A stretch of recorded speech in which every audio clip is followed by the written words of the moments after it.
L'autre soir, dans l'émission C'est dans l'air, où, si on nous permet cette figure de style, ne se contredisent que des gens qui sont d'accord entre eux, Yves Calvi s'interrogeait gravement. Comment se fait-il, pourquoi se fait-il que la gauche ait toujours besoin de prouver qu'elle est de gauche? Eh bien, a-t-on envie de lui dire un peu cavalièrement, eh bien tout simplement, gros malin, parce que ce n'est pas évident, surtout quand elle fait une politique de droite.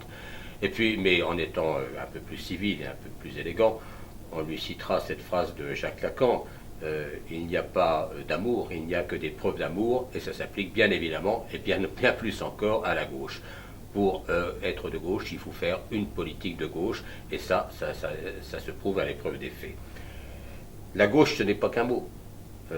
Les enfants, dans leur berceau, puisqu'on parlait de psychologie, de psychanalyse, souvent ils disent maman, maman, maman. Tous les psychologues vous diront que c'est une façon, un mot magique, une incantation pour évoquer la présence de la mère, de telle sorte que le mot crée la chose dans l'esprit. Sauf qu'en politique, ça ne marche pas tout à fait comme ça.